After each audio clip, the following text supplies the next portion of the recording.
الحمد لله وكفى وسلام على عباده الذين اصطفى لا سيما على سيد الرسل وخاتم الأنبياء وعلى آله الأصفياء والرضوان على أصحابه الأتقياء. أما بعد فأعوذ بالله من الشيطان الرجيم. بسم الله الرحمن الرحيم. يا أيها الذين آمنوا كتب عليكم الصيام كما كتب على الذين من قبلكم لعلكم تتقون. صدق اللہ مولانا العظیم. اللہ کے فضل و کرم سے ہم اپنی زندگی میں ایک مرتبہ پھر ماہ رمضان کی سعادتیں حاصل کر رہے ہیں. ماہ رمضان کی خاص عبادت روزہ ہے. قرآن مجید میں اللہ جل شانہ نے روزے کا حکم بھی دیا اور اس کی حکمت بھی بیان فرمائی کہ روزہ کیوں فرض کیا گیا ہے. فرمایا، اے لوگو جو ایمان رکھتے ہو، اگر دعوی ایمان ٹھیک ہے، سچے ہو، تو پھر ہم یہ حکم دے رہے ہیں اس کی تعمیل کرو. تو اے ایماندارو، تم پر روزے فرض کیے گئے، یہ حکم ہے اللہ کا. اور روزہ رکھوانے کی حکمت اور مقصد یہ ہے لعلکم تتقون، کہ تمہارے اندر تقوی پیدا ہو. آیہ کریمہ میں حکم بھی اور حکمت بھی، دونوں چیزیں اللہ جل شانہ نے بیان فرما دی. غور کیجئے، پورے دین کی روح تقوی ہے. دین آیا ہی اس لیے ہے کہ انسان میں تقوی پیدا کیا جائے. روح دین تقوی ہے. روزے کا مقصود بھی یہ ہے کہ روزے دار میں تقوی کی قوت پیدا ہو جائے. روح دین تقوی ہے. دین کا مقصود تقوی، اور روزے کا مقصود یہی ہے کہ روزے دار میں تقوی کی قوت پیدا ہو جائے. سبحان اللہ، کہ تقوی ایک قوت ہے. روزہ، اس میں انسان نہ کھاتا ہے نہ پیتا ہے، کمزوری ہونی چاہیے، لیکن اللہ جل شانہ فرما رہا ہے کہ یہ ایک قوت ہے. اللہ یہ تقوی کی قوت تمہارے اندر پیدا کرنا چاہتا ہے. جسمانی کمزوری تو ہوتی ہے، لیکن روحانی قوت اللہ تعالیٰ عطا فرماتا ہے. کسی عارف نے خوب کہا کہ جب پیٹ بھوکا ہوتا ہے تو تمام اعضاء سیر ہو جاتے ہیں، اس کی سوچیں نہیں بھٹکتی، اس کی نگاہیں بے راہ رو نہیں ہوتی، اس کے کان غلط باتوں کی طرف نہیں لپکتے، اس کی زبان اس کے کنٹرول میں رہتی ہے. پیٹ بھوکا ہے تو تمام اعضاء سیر ہے، اور جب نفس اور پیٹ سیر ہوتا ہے، جب یہ بھرا ہوتا ہے، تو پھر سب اعضاء کی چمک بھوک چمک اٹھتی ہے. کان بھی چاہتے ہیں میں یہ باتیں سنوں، نگاہیں بھی بھٹکتی ہیں، اور زبان سے بھی انسان فضول باتیں کہتا ہے، اس کی سوچیں وہ بھی اس کے کنٹرول میں نہیں رہتی۔ صاحبو، روزہ رکھ کر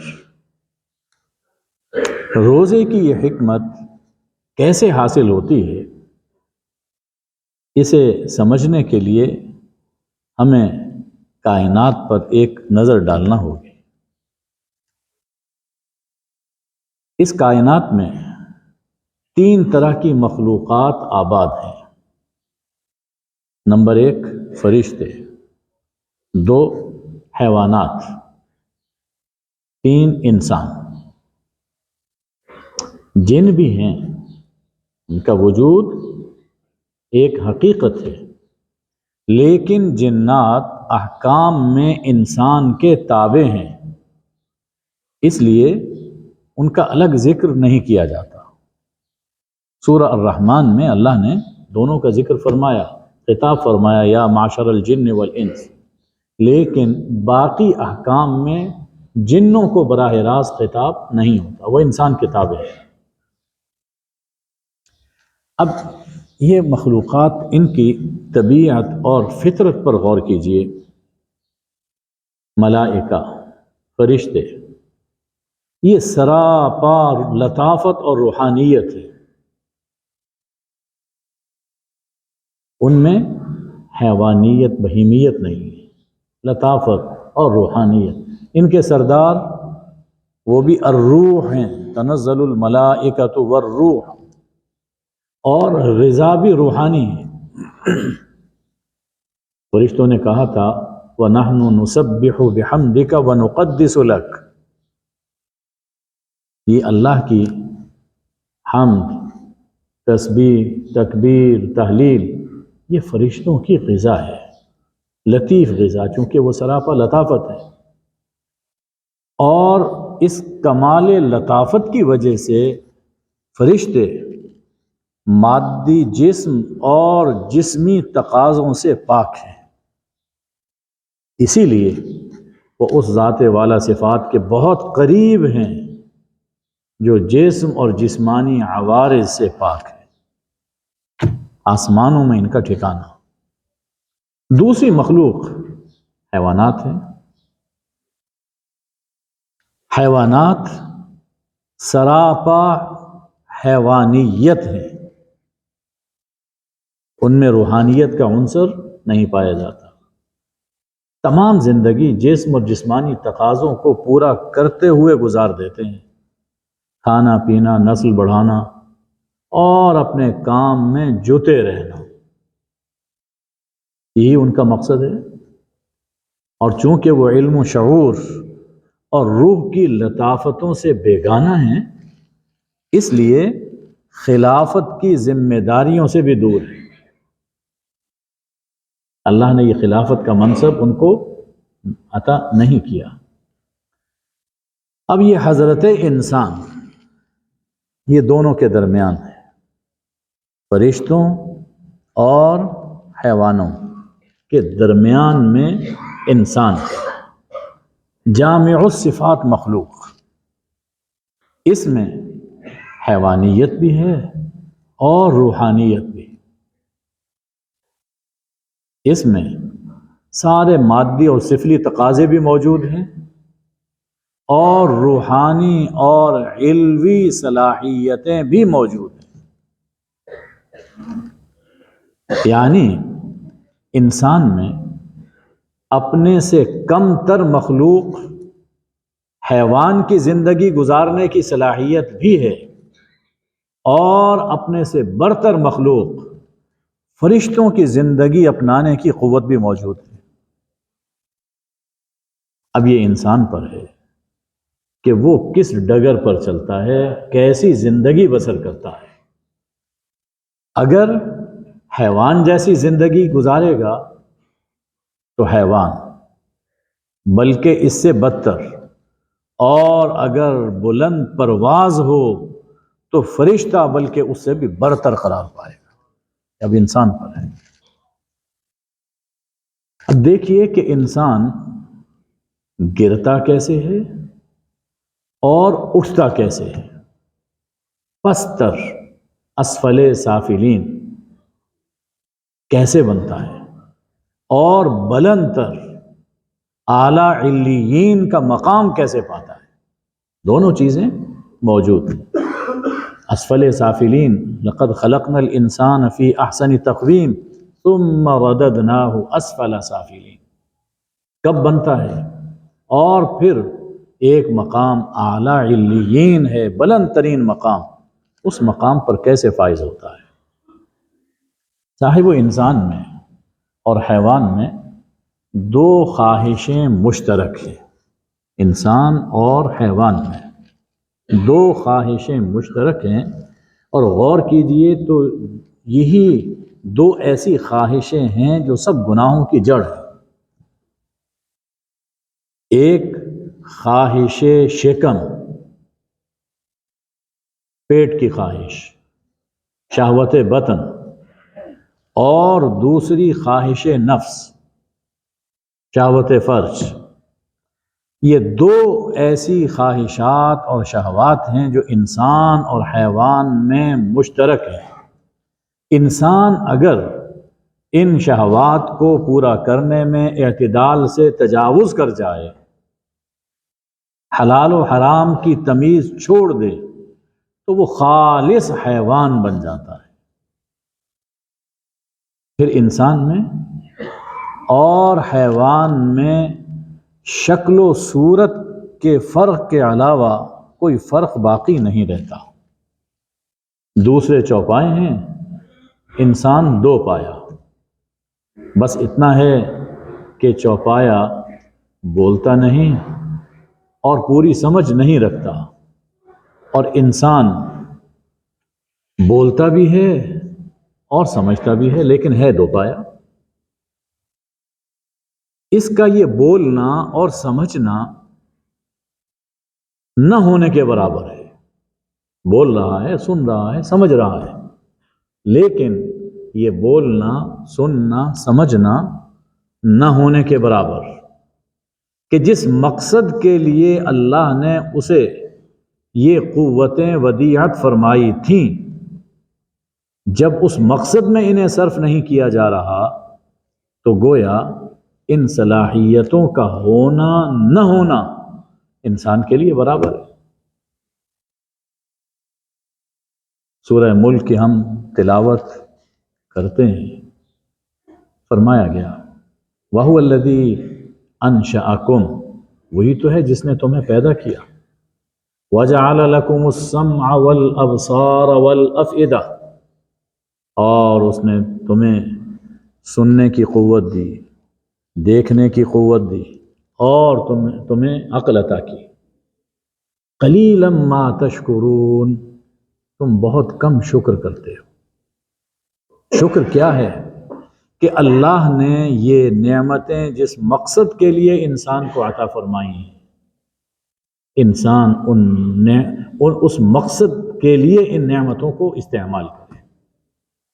اور جب انسان ان نعمتوں کو خالص حیوانی مقاصد کے لیے استعمال کرتا ہے، جب کہیں دیکھتا ہے تو حیوانی جذبے سے، سنتا ہے تو حیوانی جذبے سے، اس کی عقل وہ انسان کو حیوانی مقاصد پورا کرنے پر لگاتی ہے، تو ایسی صورت میں انسان نہیں رہتا، بلکہ وحشی درندوں سے زیادہ خطرناک ہو جاتا ہے. اس کے مناظر ہم اپنی زندگی میں بارہا دیکھ چکے. کبھی شیر، چیتا، بھیڑیا انسان پر وہ ظلم نہیں کرتا جیسا ظلم یہ انسان پہ کرتا ہے. ابھی بھی دیکھ لیجیے، ہو رہا ہے. وحشی درندوں سے خطرناک، اس لیے کہ اس کی سوچ، اس کی نگاہیں اور اس کے کان وہ حیوانی مقاصد کے لیے استعمال ہو رہے ہیں. ذرا قرآن مجید میں اللہ کی نصیحت سنیے. وَلَقَدْ ذَرَأْنَا لِجَهَنَّمَ كَثِيرًا مِنَ الْجِنِّ وَالْإِنسِ، ہم نے بہت سے جنوں اور انسانوں کو پیدا کیا، اور کچھ ایسے ہیں جو جہنم کے لیے پیدا ہوئے،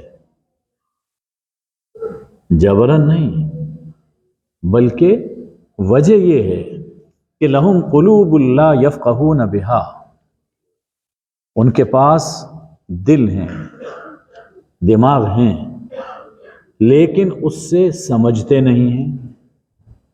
وَلَهُمْ أَعْيُنٌ لَا يُبْصِرُونَ بِهَا، آنکھیں ہیں لیکن دیکھتے نہیں. وَلَهُمْ آذَانٌ لَا يَسْمَعُونَ بِهَا، کان ہیں لیکن سنتے نہیں ہیں. فرمایا اولئک کالانعام بل ہم اضل، ایسے لوگ، ایسے جن اور انسان جو اللہ کی دی ہوئی ان صلاحیتوں کو غلط مقاصد کے لیے استعمال کر رہے ہیں، حیوانی مقاصد کے لیے استعمال کر رہے ہیں، یہ جانوروں کی طرح ہیں، بلکہ ان سے بھی گمراہ تر.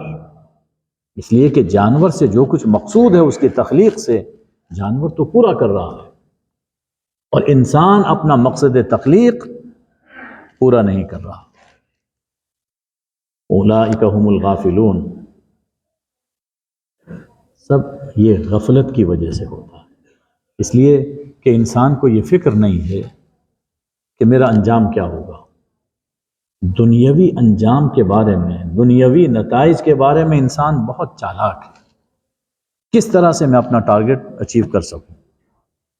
لیکن اس زندگی کے بعد بھی کوئی زندگی ہے یا نہیں ہے، اور اس زندگی میں کیسے کامیاب ہو پاؤں گا، اس سے انسان غافل رہتا ہے. تو صاحبو، دوسری طرف یہ تو حیوان تھا، دوسری طرف وہ مخلوق ہے جو بلند مقام پر رہتی ہے. ملائے اعلیٰ کی اس لطیف مخلوق فرشتوں کی خاص دولت، روحانیت اور ملکوتیت ہے، اور انہیں یہ روحانیت حاصل ہوئی صنفی اور شکمی خواہشوں سے پاک ہونے کی وجہ سے. انہیں نہ تو صنفی کوئی حاجتیں ہیں، جنسی کوئی ایسی حاجتیں ہیں، اور نہ ہی انہیں پیٹ کی کوئی حاجتیں ہیں. ان سے چونکہ پاک ہیں تو روحانیت ہی روحانیت ہے. اب دیکھیے کہ یہ تو ہو نہیں سکتا کہ انسان اپنے ان حیوانی تقاضوں سے پاک ہو جائے، یہ تو نہیں ہو سکتا کہ انسان کی صنفی اور شکمی خواہشیں بالکل مٹ جائیں، اس لیے کہ انسان کی جبلت اور انسان کی فطرت میں داخل ہے. ہاں، یہ ہو سکتا ہے کہ انسان اپنی بہیمی اور حیوانی خواہشوں کو اپنے قابو میں کر لے، یہ ہو سکتا ہے. ان دونوں خواہشوں کو ختم کرنا، مٹا دینا، یہ نہیں ہو سکتا. ہاں، قابو میں کر لینا یہ انسان کے بس میں ہے. جیسے انسان حیوان کو قابو میں لے آتا ہے، اسی طرح اپنی حیوانیت کو قابو میں لے آئے. کتنا بڑا ہاتھی اور اونٹ ہے، لیکن انسان انہیں قابو میں لے آتا ہے. شیر کو بھی قابو میں لے آتا ہے، چیتے کو قابو میں لے آتا ہے. اسی طرح اپنے اندر موجود حیوانیت کو بھی اپنے کنٹرول میں کر لے، یہ ہے انسان کا کمال. اتنا ضبط نفس انسان میں پیدا ہو جائے کہ اس کی حیوانی قوت ذات پاک کے حکم سے سرتابی نہ کرنے پائے. جو اللہ نے فرما دیا، اللہ کے رسول صلی اللہ علیہ وآلہ وسلم نے جو راہ دکھائی، انسان بن کر اس راہ پہ چلے، حیوان بن کر نہ چلے. انسان کا بھی کمال. ضبط نفس یہ انسان کی خوش نصیبی کی معراج ہے. اور جب انسان کو ضبط نفس کی قوت حاصل ہو جاتی ہے تو اب وہ حیوان نہیں فرشتہ ہے. اس لیے کہ اب اس میں ایسی روحانیت پیدا ہو گئی جو فرشتوں کی خاص شان ہے. یاد کیجئے حضرت یوسف علیہ السلام نے جب زنان مصر کی طرف نظر بھی نہ اٹھائی تو ان عورتوں نے کیا کہا تھا؟ حاشا للہ ما ھذا بشرا ان ھذا الا ملک کریم. یہ کوئی انسان نہیں ہے، یہ تو فرشتہ ہے. یہ ضبط نفس تھا. اور جس انسان کا ملکوتی وصف اس کے حیوانی وصف پر غالب اور حاوی رہے، انسان کی روحانیت اس کی حیوانیت پر غالب رہے، وہ فرشتہ نہیں بلکہ فرشتے سے بھی برتر ہو جاتا ہے. فرشتے تو اس لیے پاک ہیں، پاک رہتے ہیں کہ ان میں حیوانی خواہشیں موجود ہی نہیں ہیں. اور جو انسان ان خواہشوں کے ہوتے ہوئے پاک رہتا ہے وہ ان پاکوں سے بڑا پاک ہے. توجہ فرمائیے، ایک مقام آیا جب ان پاکوں کے سردار جبریل کی طاقت پرواز جواب دے گئی اور انسانوں کے سردار حضرت محمد صلی اللہ علیہ وآلہ وسلم ان سے کہیں آگے نکل گئے.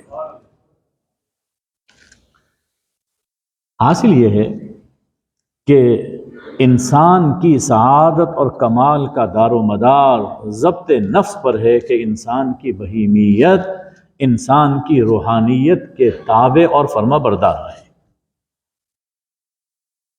اب روزے کی ریاضت، اس کا خاص مقصد وہ یہی تو ہے کہ انسان کے حیوانی جذبات وہ ایمانی جذبات کے تابع ہو جائیں. یہ روزے کا خاص مقصد ہے. کتنی ہی کھانے پینے کی حاجت ہے، لیکن حکم یہ ہے کہ نہ کھاؤ نہ پیو. اس وقت کھانا حلال ہے، اس وقت کھانا حلال نہیں ہے، اور انسان اپنے اوپر کنٹرول کرتا ہے. تو انسان کی حیوانیت اس کی روحانیت کے تابع ہو جاتی ہے. اسی کیفیت کا نام تقویٰ ہے. حضرت عمر رضی اللہ تعالی عنہ سے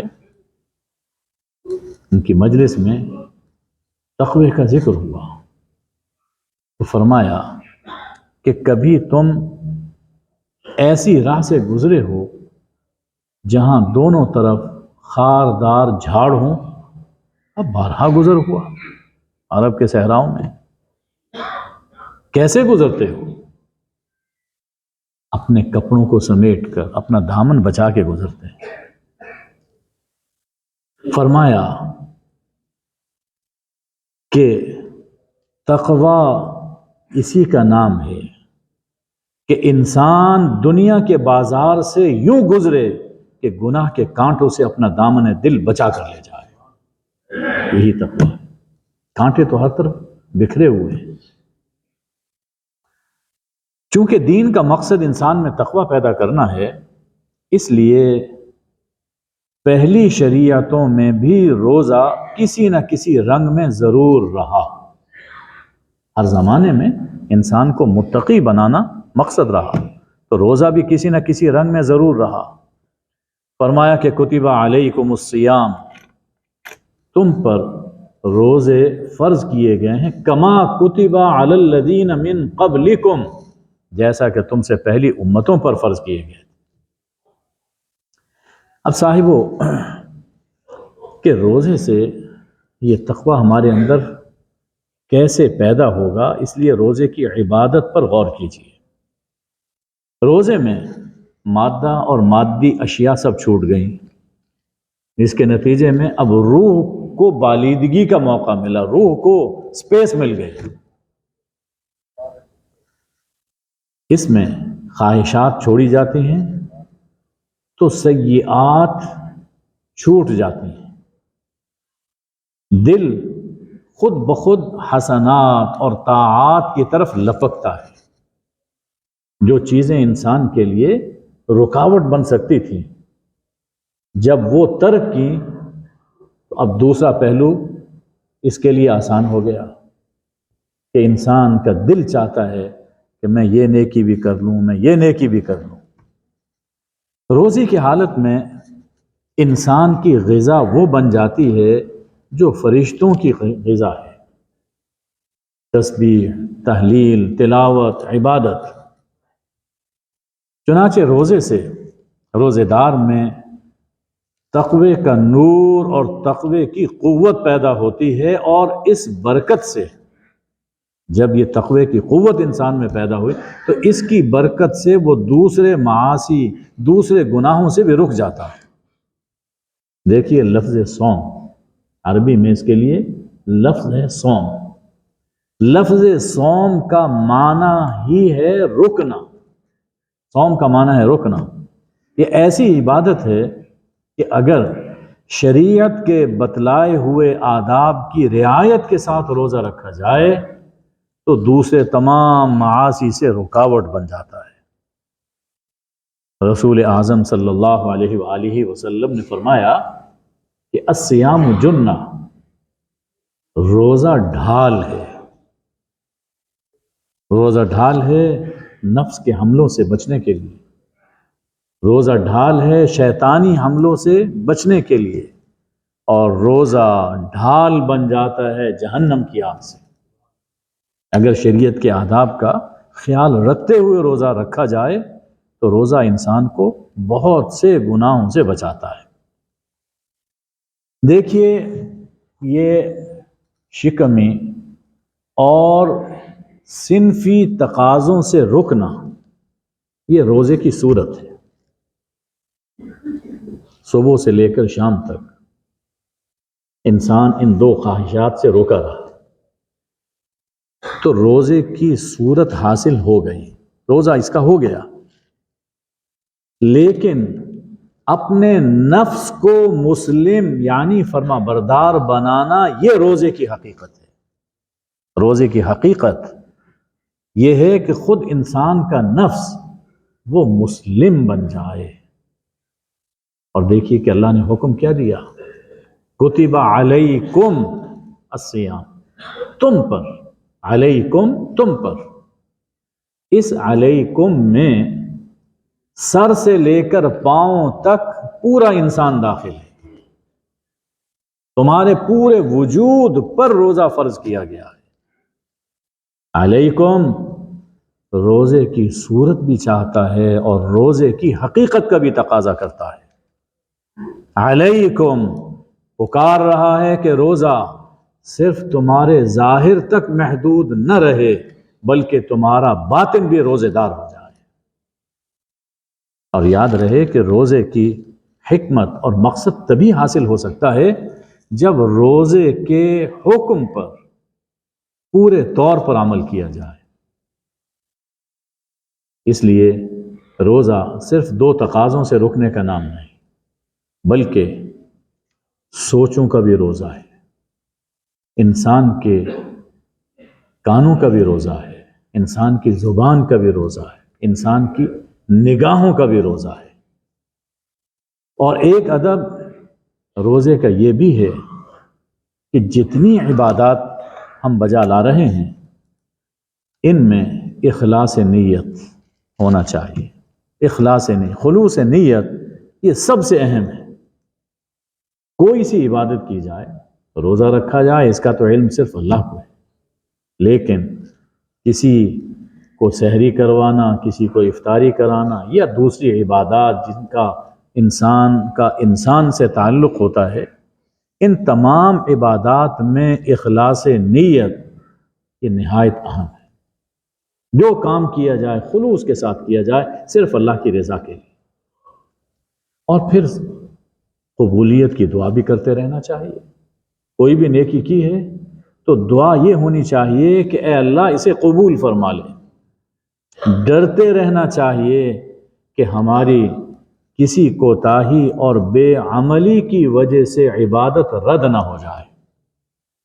حضور اکرم صلی اللہ علیہ وآلہ وسلم نے ایک بڑی پیاری دعا ہمیں تعلیم فرمائی کہ اللہم انی استغفرک لکل خیر اردت بہ وجہک فخالطنی فیہ ما لیس لک. اے اللہ میں تجھ سے معافی مانگتا ہوں کہ میں نے جو خیر کرنا چاہی، جو میں نے خیر کی، کوئی نیک کام کیا، ارادہ تو تھا صرف تیری رضا کا، لیکن پھر اس میں میرا نفس بھی دخیل ہو گیا، تو اے اللہ میں اس نفس کی مداخلت سے تیری پناہ چاہتا ہوں. بس اس نیکی کو اپنا بنا کر قبول فرما لے. ایک روایت ہے حضرت ابو ہریرہ رضی اللہ تعالی عنہ سے، فرمایا کہ جس نے رمضان کے روزے رکھے، دوسرا جملہ یہ ہے کہ جس نے رمضان میں قیام کیا، تیسرا جملہ ہے کہ جس نے لیلۃ القدر میں، شب قدر میں قیام کیا، عبادت کی، ایماناً واحتساباً، ایمانی جذبے سے اور احتساب کی نیت سے، غفر لہ ما تقدم من ذنبہ، اللہ اس کے گزشتہ گناہ معاف فرما دے. یہ ایمان اور احتساب. ایمان یہ ہے کہ جو بھی نیکی کی جائے اس کا محرک صرف ایمانی جذبہ ہو، چونکہ اللہ نے فرمایا، بس یہ جذبہ ہو. اور احتساب کہ جو بھی عمل انسان کر رہا ہے اس عمل کے اجر اور ثواب کی طمع انسان کے دل میں ہو. ہم بے نیاز نہیں ہیں. جیسے دنیا میں ہم بزنس کرتے ہیں اور پروفٹ چاہتے ہیں، آخرت کے لیے جو کام کیے جاتے ہیں اللہ نے قرآن میں اسے تجارت فرمایا. تو یہ تجارت، اس میں امید ہو، طلب ہو کہ اللہ مجھے اس کا اجر اور ثواب عطا فرمائے. یہ ایمان اور احتساب کے جذبے سے رمضان میں جتنی عبادتیں ہیں وہ کی جانی چاہیے. اگر یہ جذبہ نہ ہو تو بڑے سے بڑا عمل بے جان اور کھوکھلا ہو جاتا ہے. صاحبو، جب ایمان اور احتساب کی نعمت نصیب ہوتی ہے، بڑی نعمت ہے یہ اللہ کی، جسے یہ نصیب ہو جائے بڑی نعمت ہے. اور جب یہ نعمت نصیب ہوتی ہے تو پھر انسان کے دل کی حالت وہ ہو جاتی ہے جس کا ذکر حضرت داتا گنج بخش سید علی حجویری رحمہ اللہ نے کشف المحجوب میں فرمایا. بڑا پیارا جملہ ہے حضرت کا، بڑا ہی پیارا جملہ ہے. یاد ہو گیا؟ الدنیا یوم، سب یاد کر لیں. الدنیا یوم ونحن بالصوم، الدنیا یوم ونحن بالصوم. دنیا یک روزہ ہے، دنیا یک روزہ ہے اور ہم روزے سے ہیں. کیا خوب فرمایا. دنیا زندگی ایسی تو ہے ایک دن. دنیا یک روزہ ہے اور ہم روزے سے ہیں. جو زندگی بھر کا روزہ رکھتے ہیں، جو زندگی بھر کا روزہ رکھتے ہیں، اپنی زندگی کو ایک روزہ سمجھتے ہیں اور پورا دن روزہ پورے دن کا ہوتا ہے، تو جو زندگی بھر کا روزہ رکھتے ہیں ان کا افطار حوض کوثر پر حضور اکرم صلی اللہ علیہ وسلم کے دست مبارک سے ہوگا اور عید جنت میں ہوگی. صاحبو، رمضان مبارک کی رحمتیں اور برکتیں پانے کے لیے کچھ باتوں کا ہمیں خیال رکھنا چاہیے، کچھ طلب ہونی چاہیے. سب سے اہم چیز وقت کا خیال رکھا جائے. اوقات میں نظم پیدا کیا جائے، جو مصروفیت چھوٹ سکتی ہے اسے چھوڑ دیا جائے، اور جو کم ہو سکتی ہے اسے کم کیا جائے۔ چند دن کی بات ہے، بڑی یہ نیکی کمانے کا سیزن ہے، نیکی کی بہار کا موسم ہے۔ اسی طرح تراویح میں ذوق و شوق سے شرکت کرنی چاہیے۔ مغرب، عشاء اور فجر کی نماز خاص طور پر باجماعت ادا کی جائے، انشاءاللہ شب قدر نصیب ہوگی۔ اور دعا کا خاص اہتمام ہونا چاہیے، چلتے پھرتے بھی انسان دعا کر سکتا ہے کہ استغفر اللہ و اتوب الیہ، یہ مستقل دعا ہے۔ ایک حدیث روزے کی فضیلت میں آخر میں عرض کرنا چاہتا ہوں، فرمایا کہ روزے دار کی نیند بھی عبادت ہے۔ جاگنا تو ہے ہی ہے، روزے دار کی نیند بھی عبادت ہے۔ 2، روزے دار کی خاموشی بھی تسبیح ہے، روزے دار کی خاموشی بھی تسبیح ہے، اس پر بھی ثواب ہے۔ 3، روزے دار کا ہر عمل ثواب میں بڑھایا جاتا ہے۔ 4، روزے دار کی دعا قبول ہوتی ہے۔ اور 5ویں نعمت یہ ہے کہ روزے دار کے گناہ بخش دیے جاتے ہیں۔ فما علینا الا البلاغ۔